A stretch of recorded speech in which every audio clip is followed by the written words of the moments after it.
dia, galerinha do segundo ano. Hoje nós retornamos aqui nesta manhã de quinta-feira para mais uma aula de língua portuguesa, né? Comigo, professora Soledade Oliveira, ou a Tia Sol, como vocês já estão acostumados a me chamar, como vocês já me conhecem, né? Então, nosso conteúdo de hoje é leitura e compreensão de texto. E o gênero do texto que vai ser explorado é o gênero textual receita. Antes, porém, para dar início à nossa aula de forma mais prazerosa, nós vamos àquele momento da nossa historinha, né? O nosso momento de leitura deleite. Prestem bastante atenção e vamos acompanhar essa história muito interessante. Tá certo, crianças?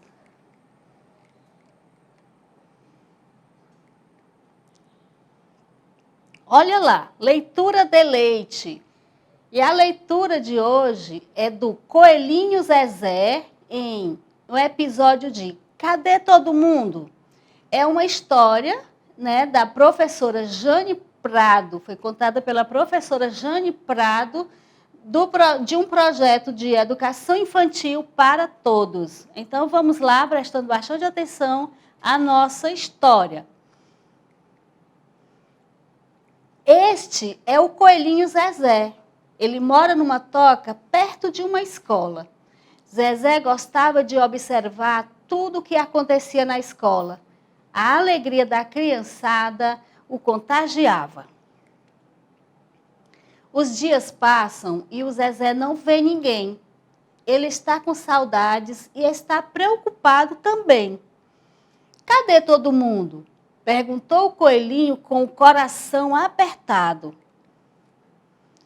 O gato Dedé apareceu.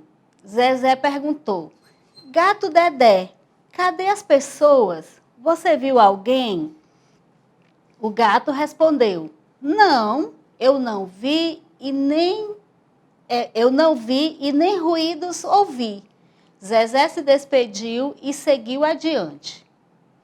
O rato Noé apareceu. Zezé perguntou: Rato Noé, cadê as pessoas? Você viu ou ouviu alguém? O rato respondeu: Não, eu não vi, não ouvi, nem cheiro senti. Zezé se despediu com tristeza e seguiu adiante. O cachorro Lelé apareceu. Zezé perguntou: Cachorro Lelé, cadê as pessoas? Você viu, ouviu ou sentiu o cheiro de alguém? O cachorro respondeu: Não, eu não vi, não ouvi, não senti cheiro, nem gosto senti. Aliás, faz tempo que não encontro alguém para dar umas boas lambidas. Zezé se despediu e, chorando, seguiu adiante. Uma coruja passou por ali e viu Zezé chorando. Quando soube o motivo de sua tristeza, a coruja abriu as asas, abraçou o coelho e o levou para a janela de uma casa. Ela explicou que as famílias estão temporariamente em suas casas, protegendo-se de um vírus que poderia deixá-las doentes. O coelho olhou na janela daquela casa e seus sentidos despertaram. Ele ouviu o som das gargalhadas, sentiu o cheiro e imaginou o sabor do bolo saindo do forno. Percebeu o afeto no toque de carinho entre pais e filhos e os seus olhos viram uma família feliz. A coruja disse: O vírus vai passar e o amor entre eles vai ficar. Zezé ficou tranquilo ao saber que os humanos estão se cuidando. Ele vai esperar. Esse vírus malvado vai acabar. Enquanto não passa, Zezé vai brincar com seus amigos, Dedé, Noé e Lelé. Ah, e tem uma nova amiga também. Qual será o nome dela? Ei, coruja, qual é o seu nome? Perguntou o coelhinho. Pode me chamar de Fé, respondeu a coruja. Os dois amigos seguiram adiante. Que a fé também entre em nossa vida despertando em nós o verdadeiro sentido. Siga adiante com esta amiga. Através da janela da alma, ela vai te mostrar um mundo melhor. Acredite, criança, tudo vai ficar bem. Então é isso. Olha que leitura, olha que historinha mais apropriada para o momento que a gente está passando, né? Que a gente está vivendo. E é por isso que eu estou aqui. Aqui, assim, mais distante, no entanto, chegando aí até você, chegando aí até a sua casa. Por quê? Porque a gente precisou ficar, cada um na sua casa, se cuidando. Não é isso? Então, essa historinha, ela veio para trazer para nós essa reflexão de que esse tempo pode ser um tempo difícil, mas que aproximou a gente de muita coisa que a gente tinha esquecido, do afeto entre as pessoas da nossa casa, né? Da compreensão. E é isso. A leitura de Leite, além de ser gostosa, ela traz para nós alguns ensinamentos, né? Para a nossa vida, além das nossas aprendizagens cognitivas, né, que a gente aprende, a gente também precisa aprender a ser um ser humano cada vez melhor. E o tempo que a gente está vivendo é um tempo bastante propício para essa reflexão. Então, é com essa reflexão, é com essa história que a gente inicia o nosso ano de 2021, essa aula de hoje, né, de quinta-feira, dia 14 de janeiro de 2021. Pois bem, agora a gente vai começar mesmo com o nosso conteúdo.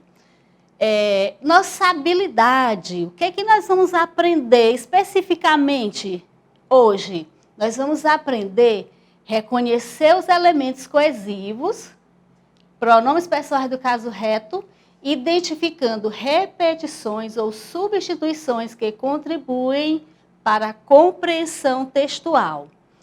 Nós já trabalhamos essa habilidade com um outro gênero e hoje a gente vai revisar a habilidade, revisar não, aprender, aperfeiçoar, aprofundar com um novo gênero, que é o gênero receita. Com certeza vocês já ouviram e já até estudaram esse gênero. Vamos às características, algumas características para a gente poder relembrar, revisar o gênero textual, que é o gênero receita. A receita é um gênero textual que apresenta duas partes. Algumas vezes apresenta três, mas geralmente apresenta duas partes. Quais são elas? Os ingredientes e o modo de fazer, ou modo de preparo, que podem ou não vir indicadas por títulos. A primeira parte apenas relaciona os ingredientes, estipulando as quantidades necessárias, indicadas em xícaras, colheres, pitadas, quilogramas, litros e etc. E a segunda parte, né, dita os procedimentos, o passo a passo para preparar o alimento, para preparar a receita. E a receita também, gente, é um texto instrucional. O que é um texto instrucional, tia Sol? Um texto instrucional é aquele texto que te dá instruções, que te diz como seguir, né? Como fazer. É um texto instrucional. No modo de fazer, os verbos geralmente são empregados no imperativo. Lembrando, os verbos são as ações. Por exemplo, eu vou fazer uma receita que diga para colocar os ingredientes no liquidificador. Qual é o verbo que a gente geralmente vai usar? A gente vai usar o verbo bater. Só que a gente vai usar no modo imperativo. Que modo imperativo é esse, tia Sol? Modo imperativo é o modo que te dá a maneira de escrever, de falar, te dando uma ordem. Bater no modo imperativo fica bata, né? Se eu for mandar bater os ingredientes no liquidificador, eu vou dizer bata os ingredientes no liquidificador. Ou seja, é o verbo no modo imperativo, é aquele que te dá uma ordem. E a linguagem? Como é a linguagem nas receitas? A linguagem é simples, clara, direta e objetiva. Ou seja, é um texto instrucional que precisa, de forma bem simples e bem clara, te dar as instruções para você fazer e acertar a receita, tá certo? Então, agora, a gente vai trabalhar especificamente a receita. Nós vamos explorar uma receita que é uma receita de feijoada. Quem é de vocês que conhece feijoada? Ou então que já preparou? Eu acho que vocês não prepararam porque vocês ainda são muito crianças, né? E as crianças geralmente não devem ir para a cozinha, para o fogão, para não correr risco. Porém, crianças, vocês podem já ter ajudado a mamãe, pelo menos, a separar os ingredientes. E eu tenho certeza que vocês já fizeram isso e fizeram com muito prazer. Principalmente agora, nesse momento que a gente está vivendo, né? Que a gente tem mais tempo, que a gente está ficando mais tempo em casa. Então, comecem a ajudar a mamãe a, pelo menos, separar os ingredientes da receita que a mamãe prepara aí na sua casa para vocês. Então, vamos explorar hoje, olha, essa receita de feijoada. Primeira parte, como eu falei, a primeira parte aqui vem os ingredientes. Então, vamos ler aqui comigo, ó. Os ingredientes: 2 linguiças paio cortadas em rodelas, 2 colheres de sopa de óleo vegetal, 4 dentes de alho amassados e 1 colher de sal e água suficiente para o cozimento. A segunda parte da receita, lembra que eu falei para vocês que as receitas geralmente são escritas em partes e geralmente em 2 partes. Mas podem também vir em 3 partes. Nesse caso aqui, ela está dividida em 2 partes: ingredientes e modo de preparo. Mas poderia vir uma terceira parte, que seria o rendimento. Informar para quantas pessoas aquela quantidade de feijoada que você fez poderia servir. Certo?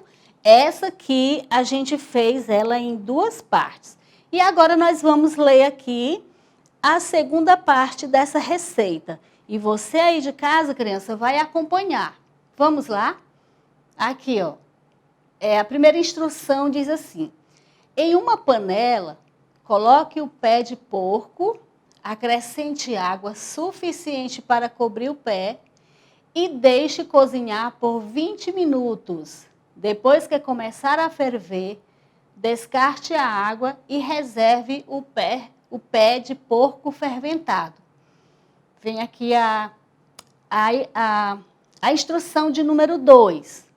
Em uma panela de pressão, coloque o feijão, a água e o pé fermentado.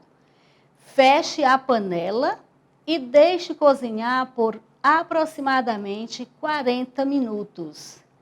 Depois que pegar a pressão, 40 minutos depois que pegar a pressão. Passado o tempo, retire a pressão da panela e abra.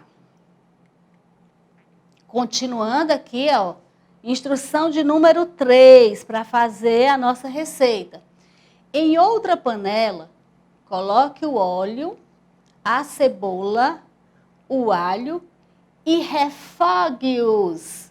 Acrescente a linguiça paio e deixe refogar até dourar. Instrução de número 4. Misture a essa panela o feijão com o pé de porco e o caldo e deixe cozinhar por aproximadamente 30 minutos. Por fim, tempere com sal. Ajustar o sal se for necessário. Instrução de número 5.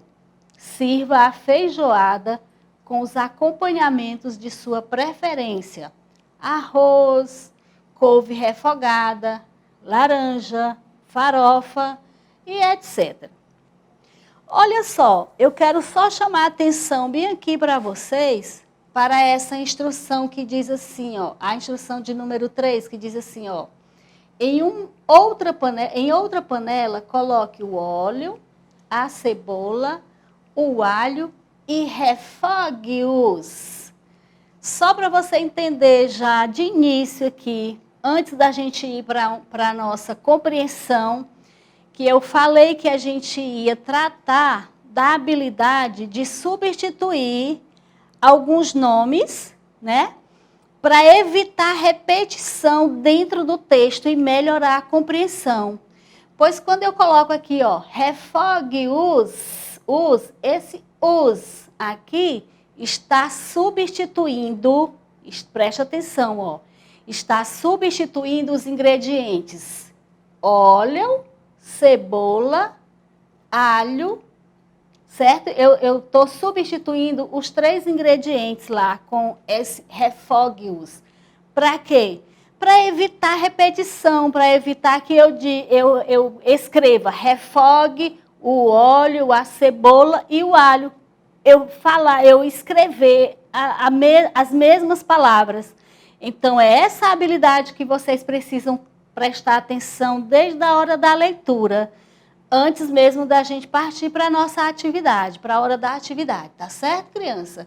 Então, quando existe isso aqui, ó, refogue-os, esse os está escrito dessa forma para substituir os ingredientes, para eu não ter que repetir os nomes dos ingredientes, tá certo, crianças? Então, agora nós vamos para o compreendendo o texto, porque a gente já fez a leitura e para descobrir mesmo, demonstrar que você entendeu o que leu, nós vamos para a compreensão do texto, compreendendo o texto, onde a gente vai fazer alguns questionamentos e vocês vão aí em casa responder e só em seguida que eu vou mostrar a resposta, tá certo? Olha só o primeiro questionamento do texto que eu trouxe para vocês. Com que intenção alguém escreve uma receita culinária? Pense bem aí, responda aí, certo? Para ver se você compreendeu o gênero e você entendeu também a leitura que você fez comigo. Com que intenção alguém escreve uma receita culinária? Eu tenho certeza que você já respondeu aí, você já pensou. Vamos ver o que você pensou? Olha só, com a intenção de ensinar a preparar o alimento seguindo instruções. Então, quando a gente escreve uma receita culinária, é com a intenção de ensinar a preparar alguma coisa, seguindo instruções, não é não? A gente não já falou, a gente não já aprendeu que a receita é um texto instrucional, porque ele dá instruções para fazer alguma coisa? Pois muito bem, tenho certeza que foi isso que você respondeu aí em casa. Eu tenho certeza. Quem escreve receitas? Quem é que escreve? Pensa aí um momentinho, responde aí para você mesmo, ou para a mamãe, ou para alguém que esteja aí te acompanhando. Quem é que escreve receitas? Qualquer pessoa escreve receitas? A pessoa só escreve receitas se a pessoa souber preparar algum tipo de alimento, né, não? Para ela poder escrever e passar para alguém fazer a receita. Então, vamos ver a resposta. Alguém especialista no assunto ou alguém que gosta de cozinhar. Algumas pessoas, eles se especializam em cozinhar coisas maravilhosas, em fazer vários tipos de pratos, né? Essa é a especialidade dessa pessoa. E algumas pessoas não se especializaram, porém gostam de ir para a cozinha e fazer, inventar, criar novos pratos. Então, são essas pessoas que escrevem receitas, tá certo? A gente também, às vezes, a gente comeu alguma coisa em algum lugar, na casa de uma amiga, gostou, sentiu um sabor maravilhoso e aí você faz o quê? Você pede para alguém te dar a receita daquilo, né, que você comeu. Então, vamos mais alguns questionamentos. Como está dividida a receita da feijoada simples? Eu falei durante a leitura do texto que a nossa feijoada simples, a receita que nós exploramos, ela foi dividida em 2 partes. Quais foram, crianças? Vocês ainda lembram?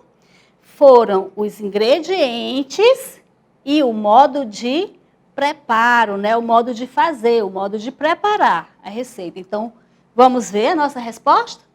Isso mesmo, a receita feijoada simples, ela foi dividida em 2 partes, ingredientes e modo de preparo. E eu tenho certeza que vocês estão acertando todas. Para que serve cada parte da receita? Ou seja, para que serve essa parte dos ingredientes e para que serve a parte do modo de preparo? A gente já sabe que serve para dar algumas instruções, né? A receita ela é um texto instrucional. Mais especificamente, os ingredientes servem para quê? Os ingredientes serve para listar, né, essa parte dos ingredientes, a primeira parte da receita, ela serve para listar e organizar o material que vai ser utilizado na receita. Ou seja, quando você vai fazer uma receitinha aí na sua casa, por exemplo, vai fazer um brigadeiro, você separa primeiro tudo que você vai precisar de ingredientes. Isso torna o fazer mais organizado, certo, crianças? E o modo de preparo. Para que serve o modo de preparo? Parte que explica como fazer a receita. É a parte que traz as instruções. Lembra que eu disse que os verbos aparecem na forma imperativa, dando ordem. Bata, sirva, né? Corte. Você acha importante separar todos os ingredientes antes de iniciar o preparo da receita? Sim ou não? E por quê? Já falei. Quando a gente faz isso, quando a gente separa todos os ingredientes antes de iniciar, antes de executar, antes de fazer a receita, isso torna as coisas mais organizadas, o fazer mais organizado, certo? Então, a resposta é sim, porque dessa forma você organiza tudo, evitando que falte algum ingrediente na hora de preparar a receita. Eu sei que vocês acertaram, porque vocês, além de ter compreendido o texto, vocês também são crianças organizadas. Você acha importante, ao escrever as instruções do modo de preparo, que elas estejam bem claras e explicadas? Será que isso é importante? Como foi que a gente viu nas características lá de receita? Como é que é a linguagem das receitas? Como é que devem ser essa linguagem? A linguagem deve ser clara, né? Simples e objetiva, direta, nada de coisa... explicação difícil, não. Quem escreve receita, escreve as instruções da forma mais simples e de forma que seja melhor compreendida, para quem vai fazer a receita poder fazer direitinho, não é isso, criança? Então, sim, é importante, ó. Sim, é necessário que elas estejam bem direcionadas, para não haver erros no preparo do alimento, tais como a quantidade de alimentos, os procedimentos a serem realizados e por aí vai, né? Outro questionamento. Releia 2 instruções da receita. Olha só, nós temos duas instruções. A primeira diz assim, ó. Em uma panela de pressão, coloque o feijão, a água e o pé de porco fermentado. A segunda instrução diz assim: feche a panela e deixe-os cozinhar. Certo? Aí aquele momento que eu já até comecei a explicar antes da gente ir para o compreendendo o texto, eu expliquei lá na hora da leitura que a nossa habilidade a ser explorada hoje falava de substituição de palavras por pronome pessoal ou artigo ou uma outra palavra que possa melhorar a compreensão do texto sem fazer repetições de palavras, tornar o texto mais organizado, certo? Então vamos reler aqui novamente, ó. Em uma panela de pressão, aqui, ó, coloque o feijão, a água e o pé de porco fermentado. Na instrução de número 2 diz assim, ó, feche a panela e deixe-os cozinhar. E esse nome, deixe-os, ele está destacado. Ó, nesse trecho aparece uma palavra em destaque. Qual palavra ela está substituindo? Essa palavra deixe-os, ela veio para substituir outras palavras, outra palavra ou outras palavras. Vocês já descobriram quais palavras deixe-os está substituindo? Ó, a palavra deixe-os refere-se aos ingredientes feijão, água e pé de porco, que foram substituídos para evitar repetição. Eu espero que vocês estejam compreendendo que na hora que vocês forem produzir, né, na hora da produção de texto do gênero receita, vocês evitem as repetições de palavras usando esses truques que nós aprendemos aqui nessas habilidades de hoje. Tá certo, crianças?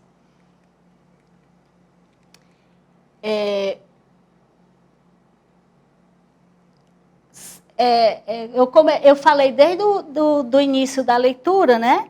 Sobre a habilidade, que era a habilidade de não repetir algumas palavras dentro do texto, melhorando dessa forma a compreensão e a organização.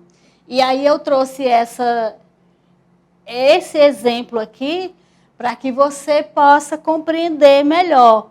E dentro do texto, se vocês voltarem à leitura da receita, vocês vão perceber que tem outros momentos em que aparece dessa forma umas palavras que vieram para substituir os ingredientes, né? Cita os ingredientes, mas para não ficar citando repetidamente, a gente usa, né, essas palavrinhas aí.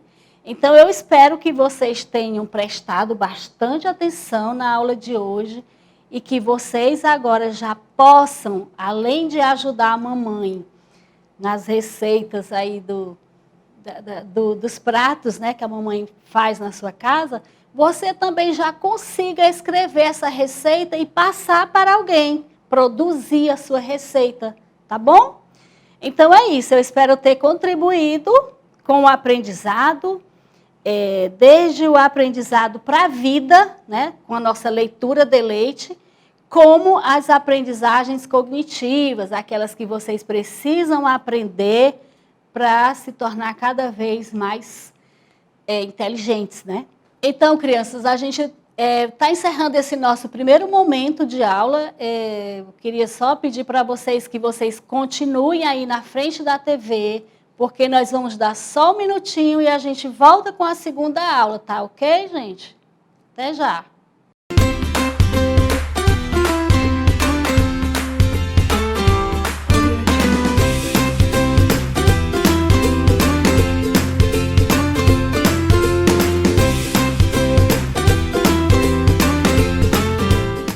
Então, criança, agora nós estamos indo para nosso segundo momento, né? Nossa segunda aula, onde a gente vai trabalhar um outro conteúdo, que é pontuação, né? Hoje, quinta-feira, dia 14 de janeiro de 2021, vocês vão continuar aqui comigo, né, Tia Sol, neste segundo momento de aula. E a habilidade que nós vamos explorar, que nós vamos revisar, é usar ponto final, ponto de interrogação, ponto de exclamação e vírgula antes de enumerações. Revisando, explorando novamente o gênero textual receita. Nós vamos continuar explorando o gênero receita, só que dessa vez você, além de compreender a receita, você vai observar a pontuação, quando é importante e onde é necessário usar a pontuação. Quais são as pontuações que nós citamos na habilidade? O ponto de interrogação, que eu acredito que vocês todos já sabem qual é. O ponto de exclamação, o ponto final e a vírgula. Então, vamos mais uma vez aqui relembrar, revisar as características do gênero textual explorado, que é o gênero receita. É um gênero textual de instrução. O que é isso? Vamos lembrar? Instrução são aquelas orientações que que são dadas nas receitas, né? É o passo a passo, são as indicações de como proceder, de como fazer a receita. Por isso que a gente diz que o texto, que o gênero, ele é um gênero textual de instrução. Tem linguagem simples e objetiva e serve para ensinar a fazer, preparar novos pratos.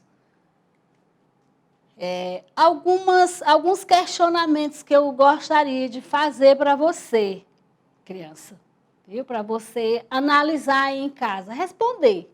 Você já usou alguma receita para fazer algum alimento? Você já fez, já preparou um suco, uma limonada, um brigadeiro, um bolinho? Já preparou? Você já alguma vez precisou seguir instruções para fazer alguma coisa? Você já usou um texto instrucional? Por que eu estou fazendo essas perguntas? Porque às vezes você conhece, mas você não identifica o gênero do texto que você conhece, que você lê. E todo texto tem um gênero, e uma finalidade. E é importante que a gente saiba, né, qual é o gênero e para que serve, qual é a razão daquele texto. Vamos analisar uma receita observando, além das características do gênero, o uso adequado dos sinais de pontuação. Olha o que eu falei. Agora, além de ler e compreender, você precisa observar a pontuação. Por que foi necessário fazer aquela pontuação, colocar aquele ponto? Vamos lá.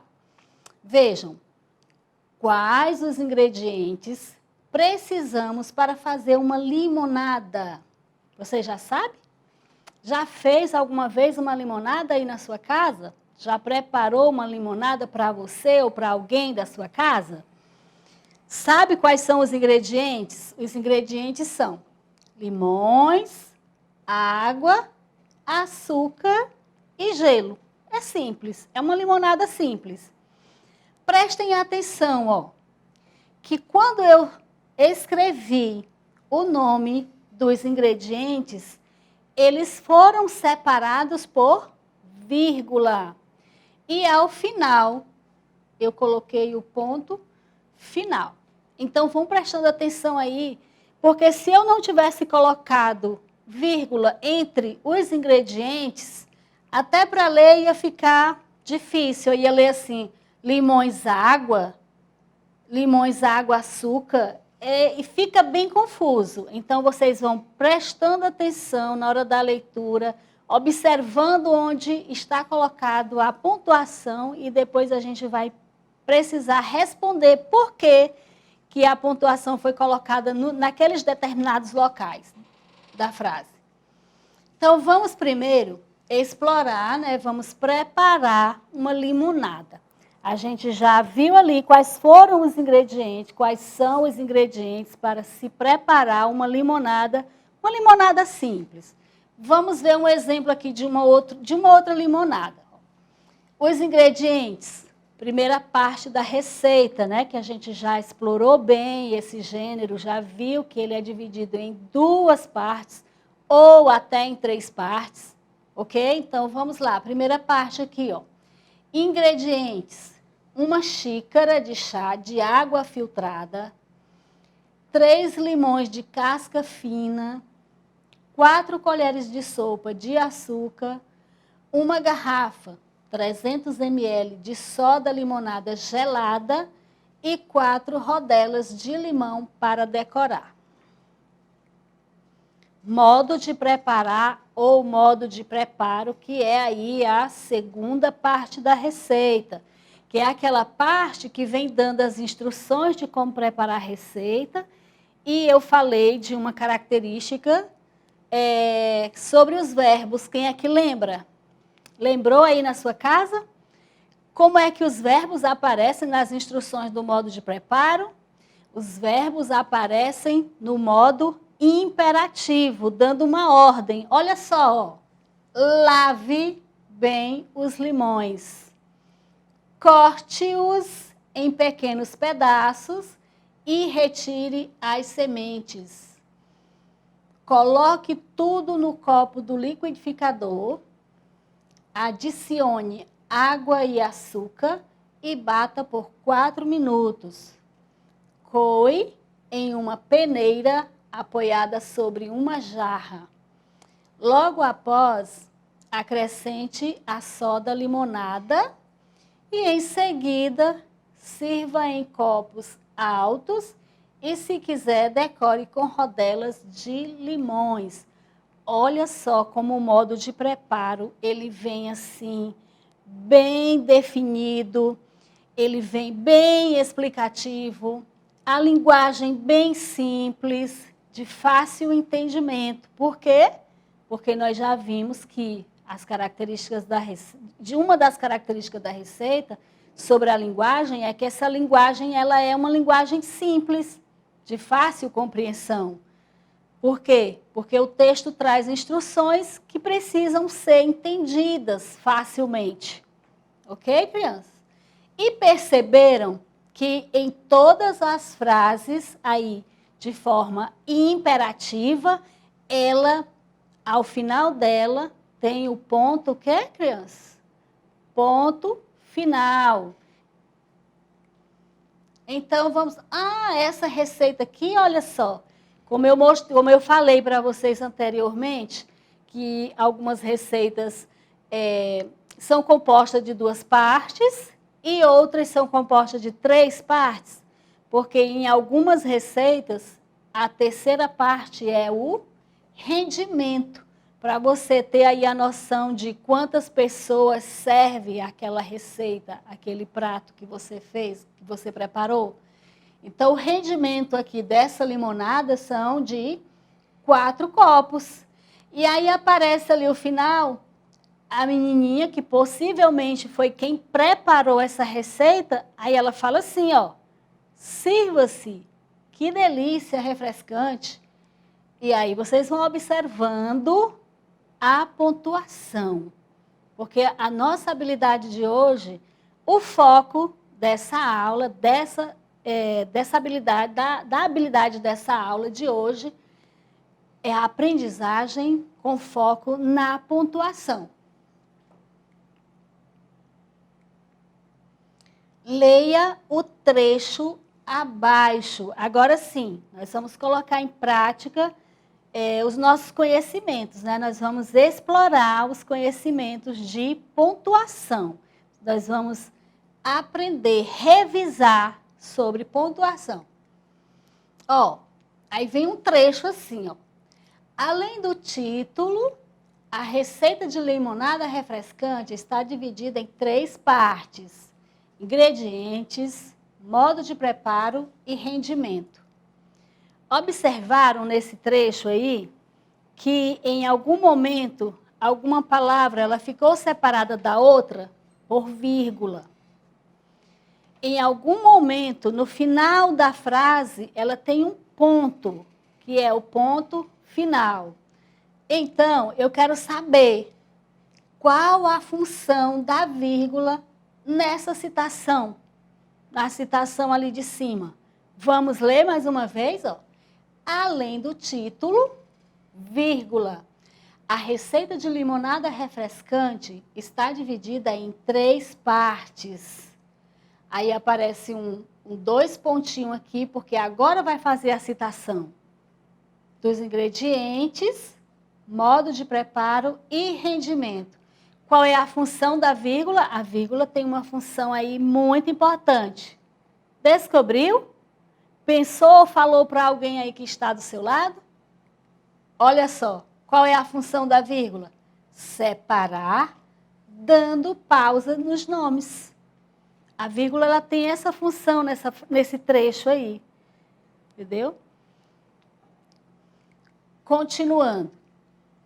Na instrução, agora a gente vai ler aqui uma instrução. Leiam comigo. Ó, lave bem os limões. Lave bem os limões é uma frase afirmativa. E ela ainda dá uma ordem, né? Porque ó, o verbo aparece no modo imperativo, aquele que demonstra ordem, que dá ordem. E aí, no final dessa frase, tem o ponto. Qual é o nome desse ponto aí? Muito bem, ponto final. Então, é o questionamento, ó. Além do verbo no imperativo, qual é o verbo no imperativo? Lave. Além do verbo no imperativo, que indica uma ordem, a frase termina com o ponto final. Qual a função do ponto final nessa frase? Qual é? Vai pensando ou vai respondendo para quem está aí com você, para quem está acompanhando. Porque aí, quando aparecer a resposta aqui, você compara se você acertou. Se você já sabe para que serve o ponto final. Ó, utilizamos o ponto final para indicar uma pausa maior, uma pausa longa. Ou seja, a vírgula ela serve para indicar uma pausa, mas o ponto final ele indica uma pausa maior, ele indica o fim, o término de uma frase. Ok, crianças? Estão compreendendo? Dá para responder a atividade que a professora ou o seu professor vai colocar na plataforma ou a atividade que vai ser colocada no grupo de WhatsApp, porque eu não sei qual é o que o seu professor usa, né? Então, aqui, ó, ao final da receita, há uma sugestão. Lembra aquela sugestão da menininha dizendo, sirva-se, que delícia refrescante. Essa sugestão aí, em 2 momentos, aparece essa pontuação aqui, ó. Que pontuação é essa? Que sinal de pontuação é esse? É o ponto de exclamação. Qual é a função do ponto de exclamação nessa sugestão aqui? No sirva-se, que delícia refrescante. Leiam direito, ó, leiam com mais entusiasmo. Sirva-se, que delícia refrescante. Qual é a função? A função do ponto de exclamação, gente, é expressar esse entusiasmo. Viram lá na carinha da menina que preparou a receita? Ela dando essa sugestão de que depois de todo o preparo, né, depois de preparar com todo o cuidado e com todo o carinho, você vai se servir, porque a limonada está uma delícia. Então, ela está expressando entusiasmo. Vamos explorar outra receita? Olha aqui, ó, só para mostrar para vocês que algumas pessoas, elas têm o hábito de terem caderninhos de receita, ó. Tem gente que tem um hobby, né? Uma mania, um modo de vida de gostar de copiar receitas nos caderninhos e tem uns caderninhos bem organizadinhos. Você também pode ter o seu. Comece aí em casa a preparar seu caderninho de receita, procure receita na internet, procura conversar com a mamãe, pede para a mamãe passar uma receita daquelas coisas gostosas que ela costuma fazer aí na sua casa e faça o seu caderninho de receita. Olha aqui que ótima sugestão, ó. Certo, crianças? Tenho certeza que vocês vão gostar dessa sugestão. É mais uma atividade, é mais uma opção que vocês têm para fazer aí na sua casa. E, além do mais, vocês ainda vão aprender. Então, vamos lá. Agora, nós vamos para a supervitamina do Pedrinho. Olha só, aqui o Pedrinho já está tomando a vitamina dele. Vamos ler os ingredientes, que é a primeira parte da receita? Uma banana, uma maçã, um iogurte, 200 gramas de mamão, 100 ml de leite, gelo e uma colher de mel. Aí são o quê?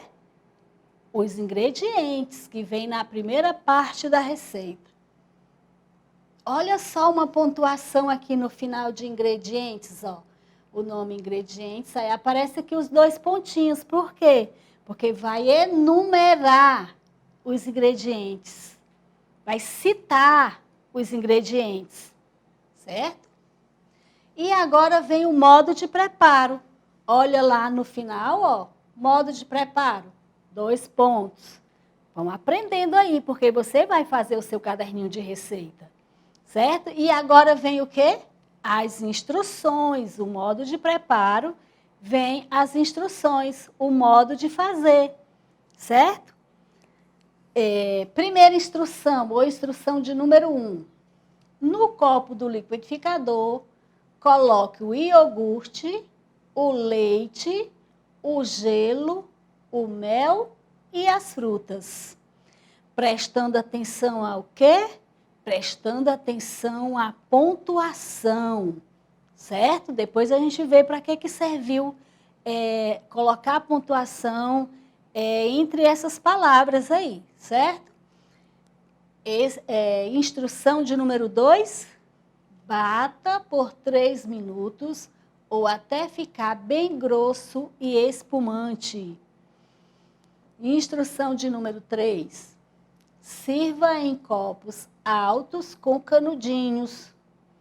Que delícia! Olha só, é uma delícia mesmo, né? Então, agora vamos aos questionamentos, ver se você entendeu mesmo, né, o que leu e a utilização do ensinar de pontuação. Na instrução 1, no copo do liquidificador, coloque o iogurte, o leite, o gelo, o mel e as frutas. Qual a função da vírgula? Olha só, prestando atenção bastante e fazendo a pausa necessária todas as vezes que tiver a pontuação. Quando a gente lê, ó, no liquidificador, você faz uma pausa bem aqui. Por quê? Porque tem uma vírgula. Se não tivesse uma vírgula aí, como era que eu ia ler? Eu ia ler assim, ó. No copo do liquidificador, coloque o iogurte, o leite. Eu ia ler de forma corrida, ia dificultar a compreensão para quem estivesse me escutando. Com a pontuação, como é que eu leio?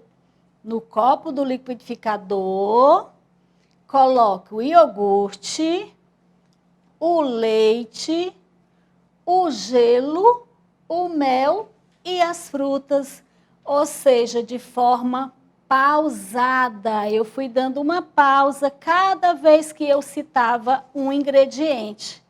E aí eu pergunto para você, criança, galerinha do 2º ano que está assistindo aí, aula em casa, bem empolgado, bem interessado.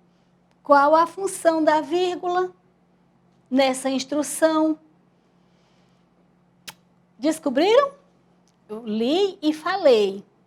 Qual a função da vírgula? A vírgula, criança, tem a função de separar os nomes dos ingredientes, dando uma pausa para ajudar na leitura e na compreensão da instrução ou frase. Viram como eu li antes? Eu li de forma corrida, sem fazer nenhuma pausa, e depois eu fui considerando as vírgulas e lendo de forma lenta e pausada. E aí, o que foi que você percebeu? Que quando eu li, observando e considerando a vírgula, você que está aí em casa compreendeu melhor a instrução.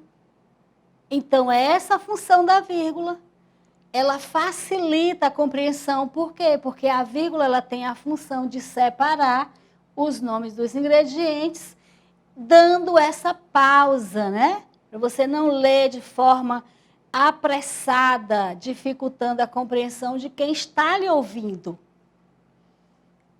Vamos para mais uma instrução? Na instrução 2, olha só.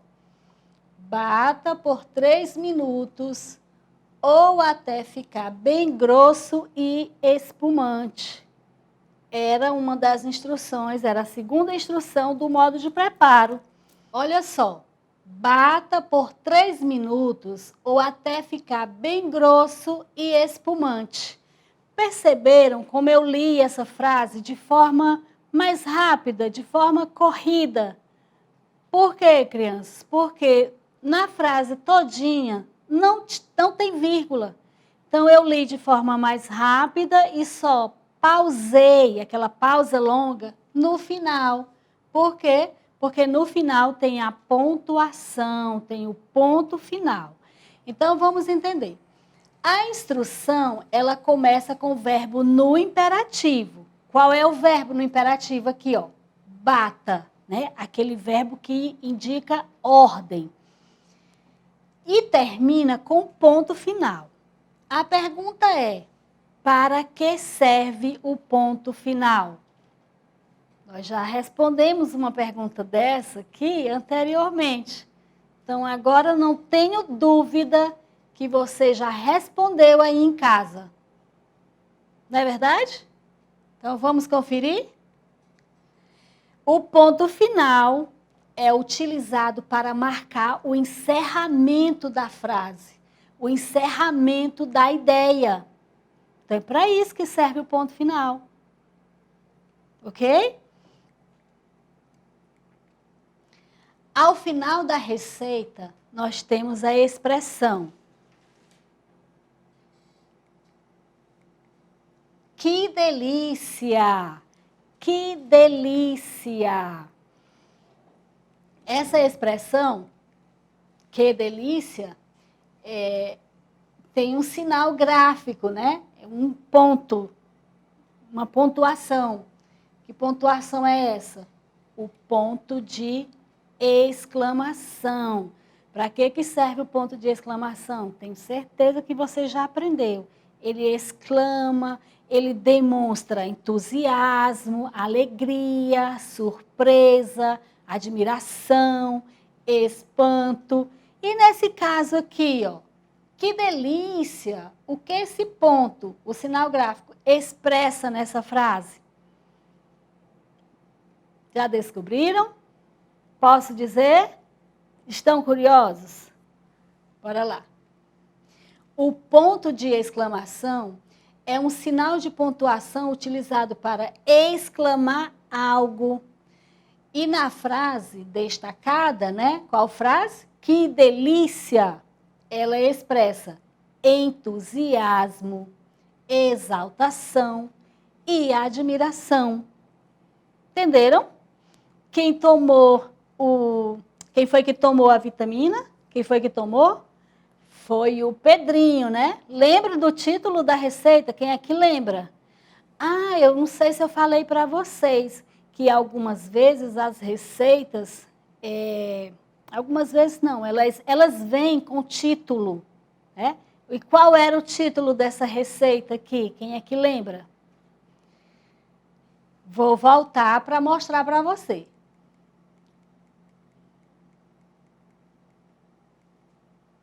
Supervitamina do Pedrinho.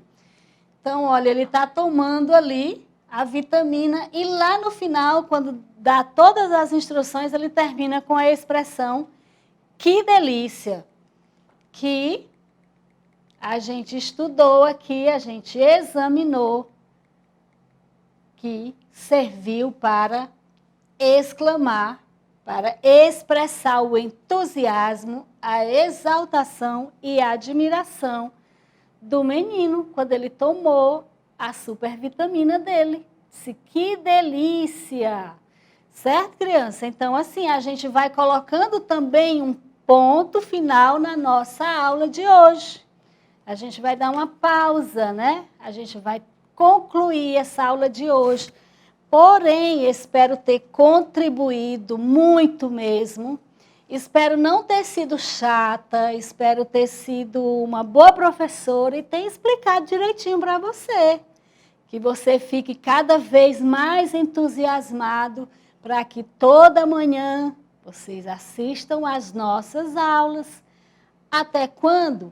Ainda não sabemos, mas a gente torce para que logo a nossa rotina, aquela rotina calorosa de sala de aula, volte, né, crianças? Para a gente poder se encontrar, para a gente poder se abraçar, para a gente poder matar a saudade, essa saudade danada de grande que eu estou sentindo e eu tenho certeza que você está sentindo também. Então é isso, crianças, a nossa aula está terminando.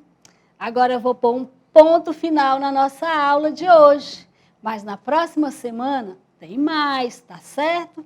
Então fiquem com Deus e, se possível, fiquem em casa. Ó, o meu abraço, assim, bem gostoso e cheio de saudade para você, tá bom, criança? Beijos.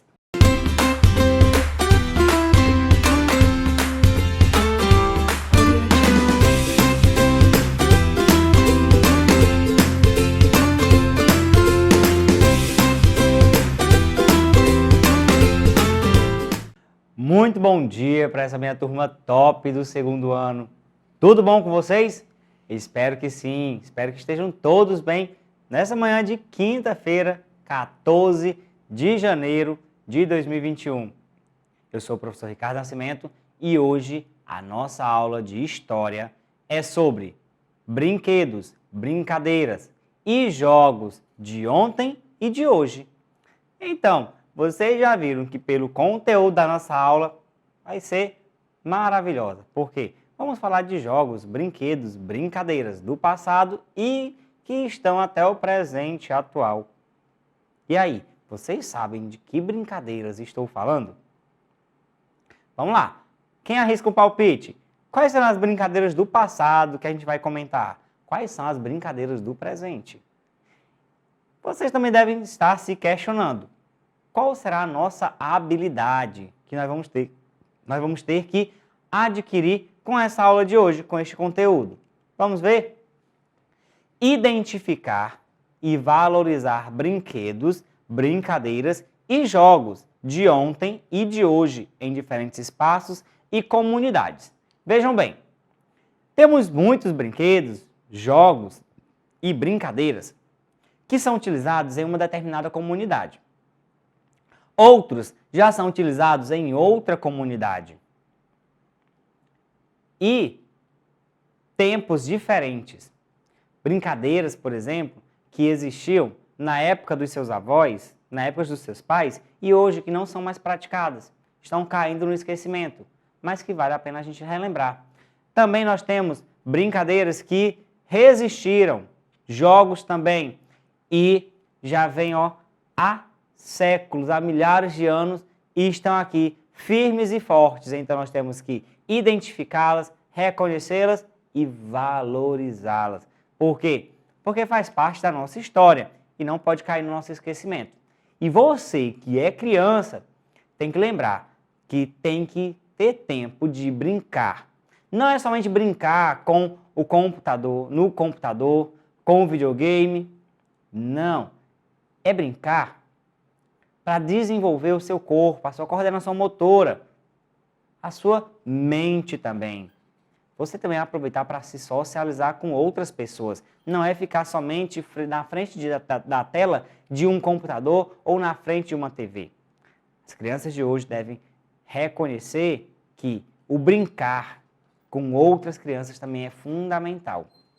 Claro que é meio difícil nessa pandemia, mas se você tem aquele seu grupinho que você brinca todos os dias, que mal tem? Então, vamos lá. Para isso, vamos começar o nosso conteúdo falando que existem brincadeiras, brinquedos e jogos que hoje conhecemos por passar de geração em geração. Possuem várias origens e participaram de várias etapas do desenvolvimento do país. Hoje, fazem parte da cultura do nosso povo e parte do folclore brasileiro que marcam os períodos por aqui vividos. Então, como eu estava falando para vocês, no país que nós moramos, que é o Brasil, na época em que ele foi descoberto por os portugueses, aqui já viviam os índios. Os índios já tinham a sua forma de viver. Eles brincavam do seu modo. Os portugueses chegaram e com eles trouxeram algumas brincadeiras. Depois vieram os franceses, que também trouxeram brincadeiras diferentes. Vieram os africanos, que também trouxeram contribuições com as suas brincadeiras. Então, cada povo que chegou ao Brasil trouxe contribuições de suas brincadeiras e foram se misturando aqui no Brasil.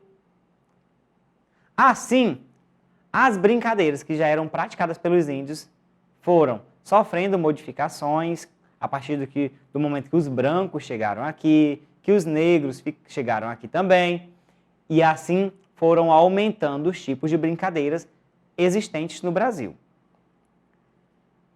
Qual é a consequência disso? A consequência disso é que hoje o Brasil é um país riquíssimo em questão de jogos, brinquedos e brincadeiras. Por quê?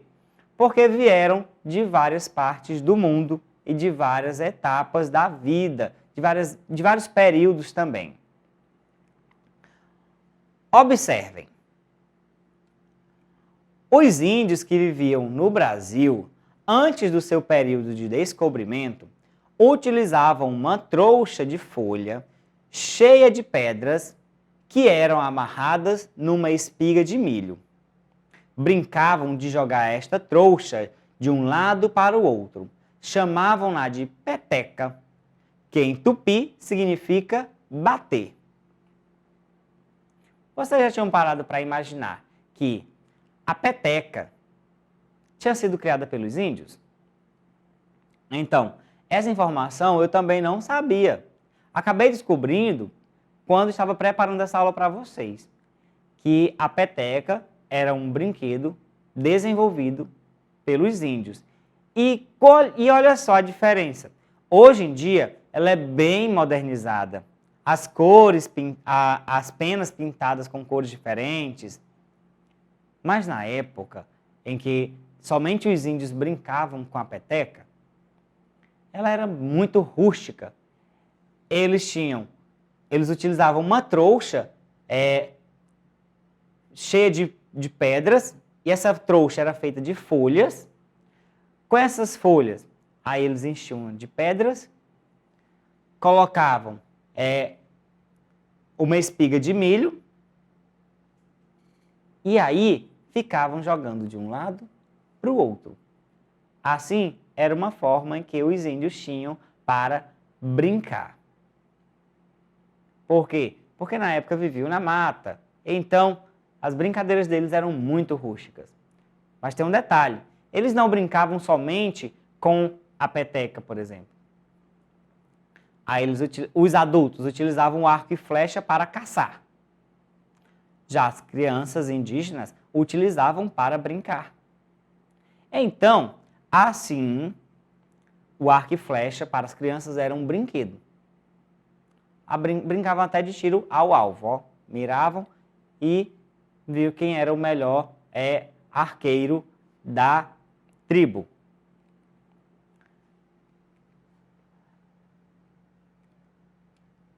De origem francesa, a amarelinha chegou ao Brasil e rapidamente se tornou popular.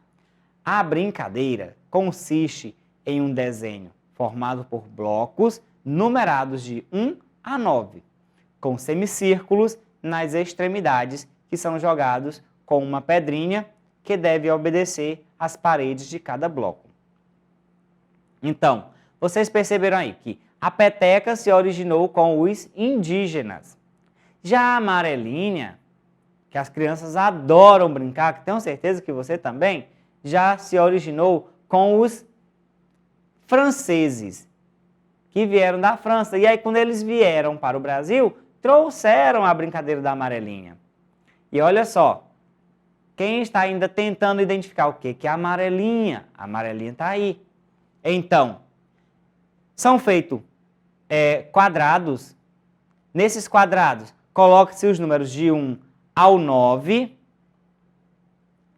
E nas suas extremidades, no início e no fim, aí coloca um semicírculo ou uma lua.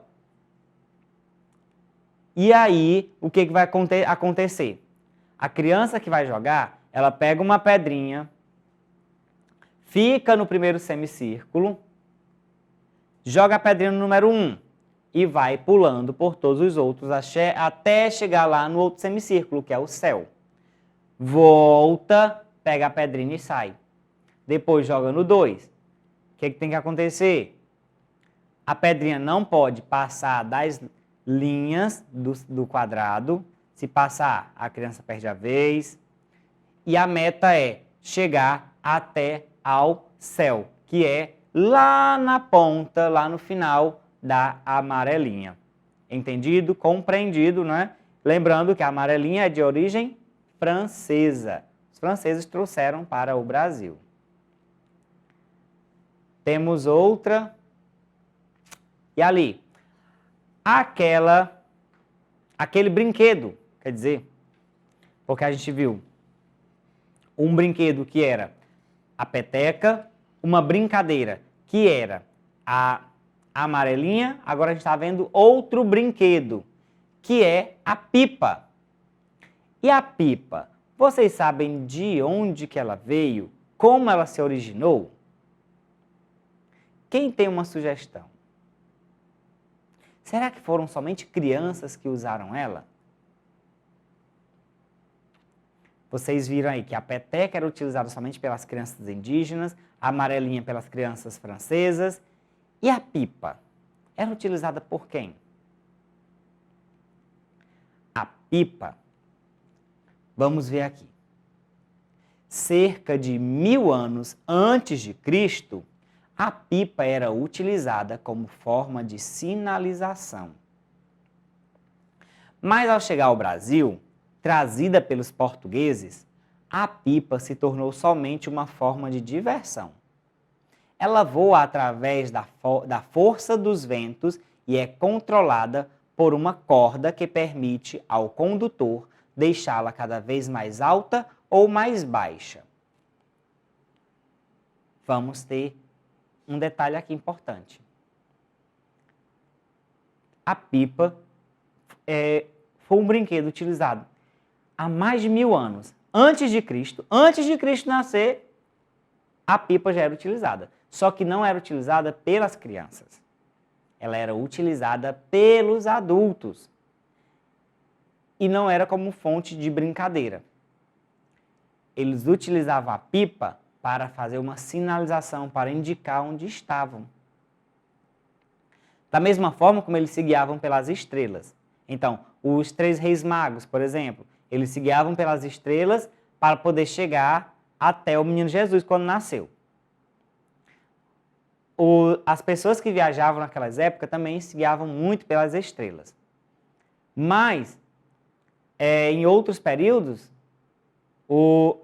A pipa era utilizada também como fonte de referência para poder se guiar, para você indicar onde você estava, para determinada pessoa indicar onde estava para você chegar até lá. O que acontece? Quando ela chegou ao Brasil, ela veio trazida pelos portugueses.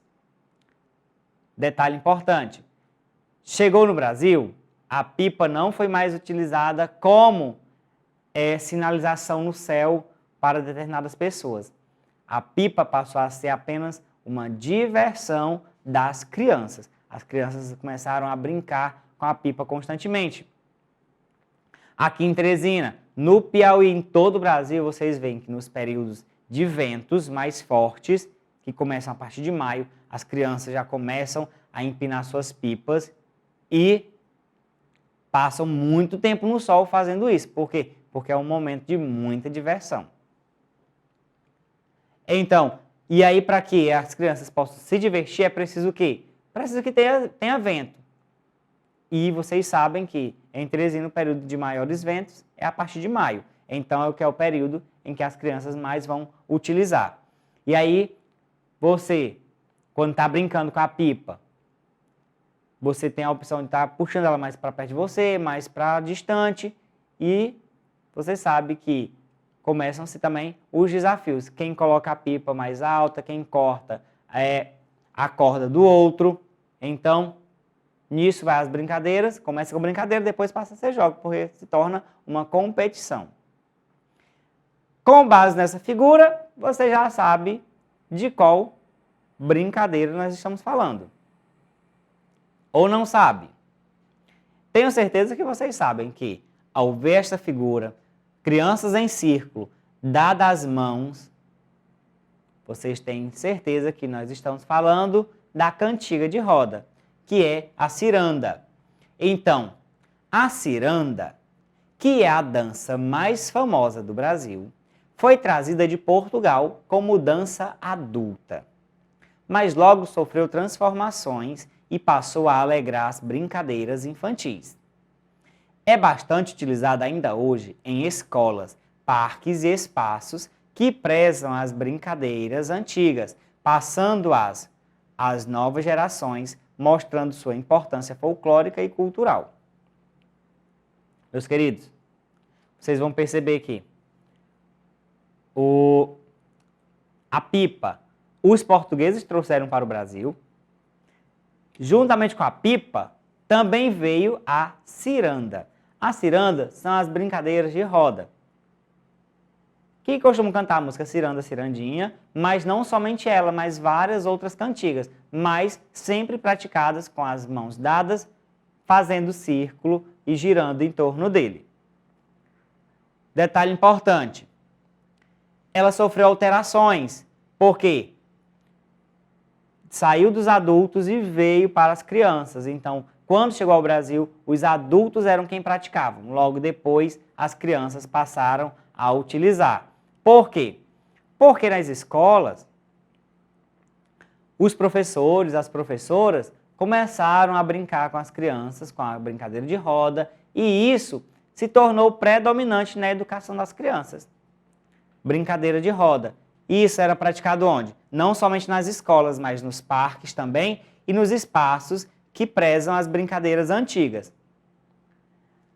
Depois, ela vai sendo passada de geração a geração e mostra a importância folclórica. Tanto é que quando você vai às festas juninas, você vê danças de roda, como por exemplo, na quadrilha. Na quadrilha tem um momento que faz-se a grande roda.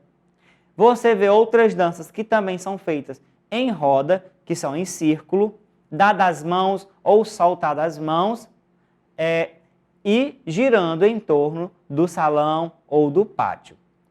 Independente da brincadeira que seja em torno, que seja em círculo, cantada, é uma ciranda. E agora, conforme essa imagem, que brincadeira vocês acham ou que jogo seja? Nesse caso aí é um jogo. Ele é chamado de jogo do osso. O jogo do osso, de origem pré-histórica, também é bastante passado aos netos pelos avós. Consiste em jogar um objeto para o alto e pegar outro em seu lugar, fazendo um jogo de malabarismo. E essa brincadeira, do jogo de osso, eu costumava muito fazer quando eu era criança, mas era com pedras. Então, pegava uma pedra, jogava para cima, enquanto isso pegava uma que estava no chão e depois aparava a outra que eu tinha jogado para cima. Que resultado ficava? Ficava com 2 pedras na mão. Depois, jogava uma delas para cima, pegava outra pedra que estava no chão e aparava que tinha jogado para cima. Resultado, ficava com 2 pedras na mão, ficava com 3 pedras na mão. E assim por diante, até completar as 5 pedras na mão. Depois disso, o desafio ia sendo aumentado. Esse jogo, se você perguntar aos seus avós, aos seus pais, provavelmente eles vão lhe ensinar a fazer. Então, basta você seguir a dica de que é feito com 5 pedras, 5 bolinhas, 5 grãos de feijão. Vai depender da sua coordenação motora, de como você vai conseguir. Então, mas era muito divertido. E por que era jogo? Porque a gente sempre fazia em competição, um com o outro. Era sempre um desafiando o outro para fazer esse jogo. Bem interessante, eu indico para vocês fazerem em casa. Vamos relembrar o que já estudamos? O que vocês acham? Eu acho muito interessante a gente relembrar o que estudamos. Vamos ver aqui então. Pergunta para vocês. Com qual destes brinquedos os índios brincavam de jogar de um lado para o outro? E aí, qual destes brinquedos? A bola, a peteca ou a mola maluca? E aí, vocês lembram qual desses 3 brinquedos os índios brincavam de jogar de um lado para o outro? Você sabe que a bola a gente joga, a peteca também, e a mola maluca também a gente joga de um lado para o outro. Mas, conforme o que nós estudamos hoje, qual era o brinquedo que os índios utilizavam para brincar jogando de um lado para o outro? Claro que vocês já responderam e responderam muito certo. O brinquedo é a peteca. Ele jogava a peteca de um lado para o outro, era feita de maneira rústica, com folhas, pedras e espiga de milho. Próxima pergunta para vocês. De origem francesa, qual brincadeira chegou ao Brasil e rapidamente se tornou popular? O objetivo é chegar ao céu. Fiz a pergunta e ainda deixei uma dica para vocês.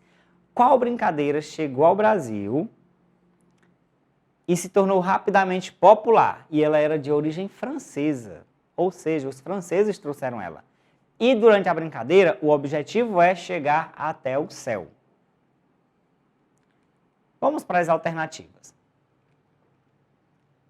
A amarelinha,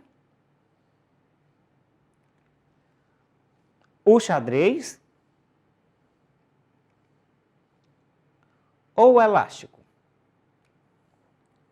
Tem uma coisa importante que a gente precisa saber, que o xadrez não é brincadeira, é um jogo.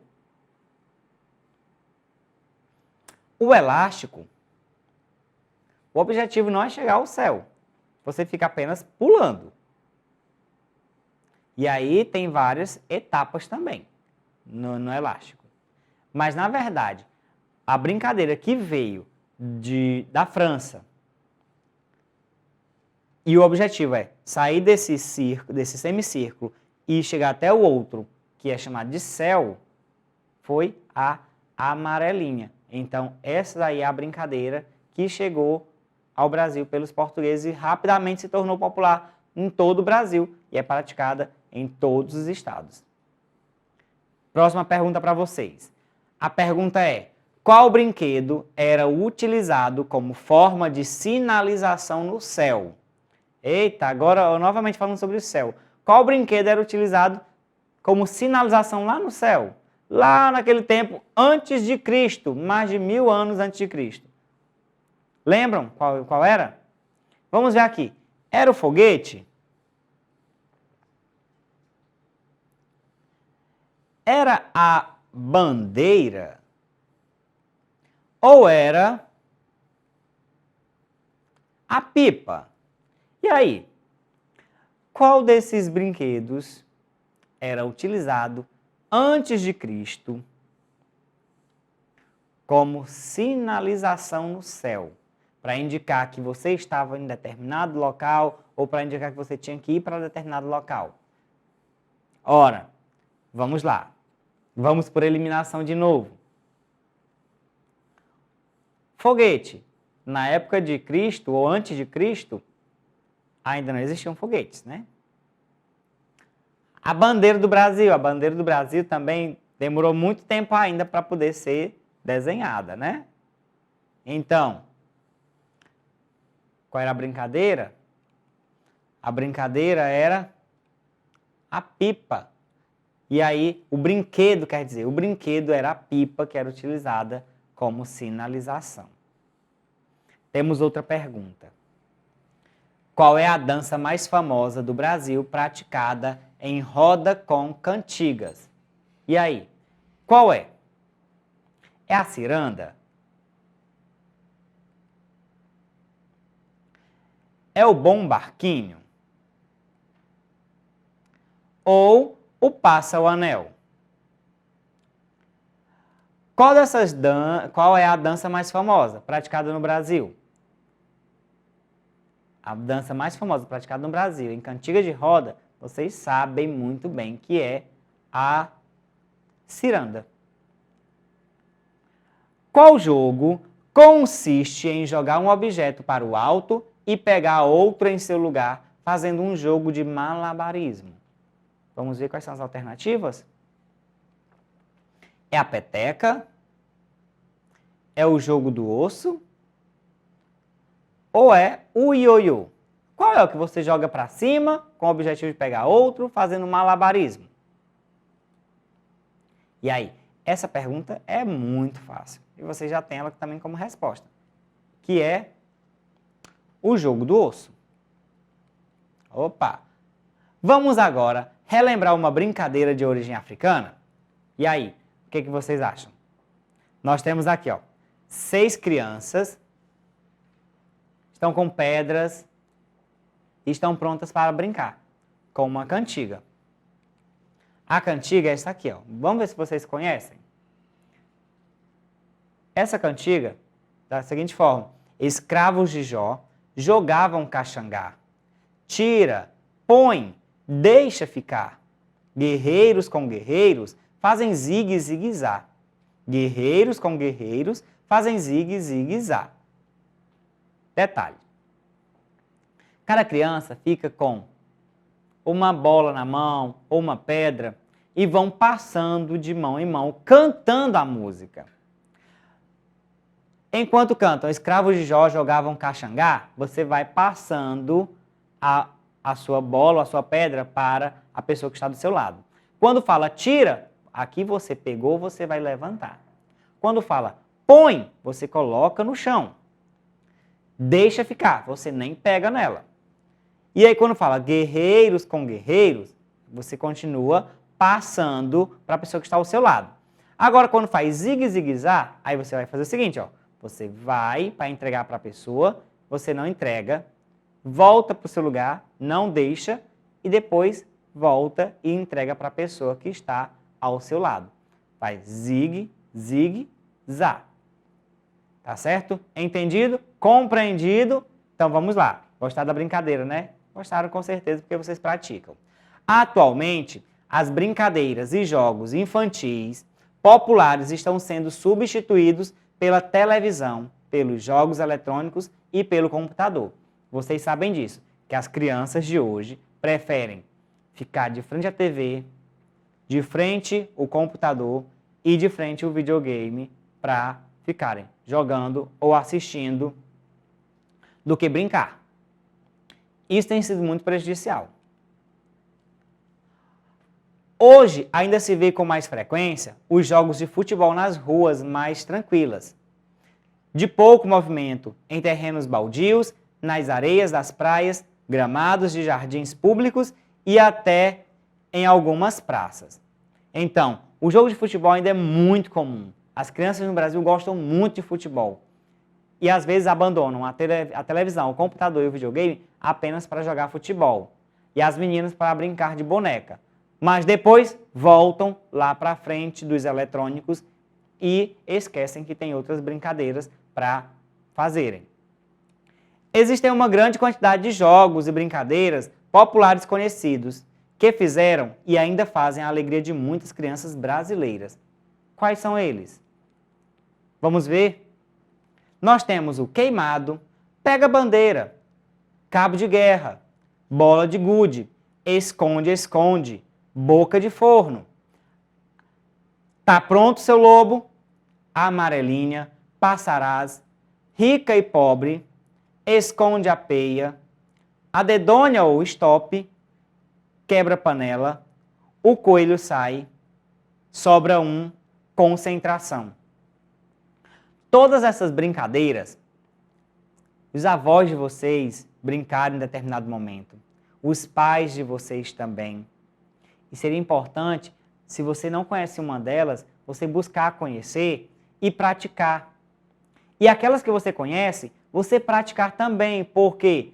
Porque você vai desenvolver a sua coordenação motora, você vai melhorar os seus movimentos, você vai interagir mais com as pessoas, vai conversar, vai melhorar a sua conversação, vai aprender também a respeitar regras.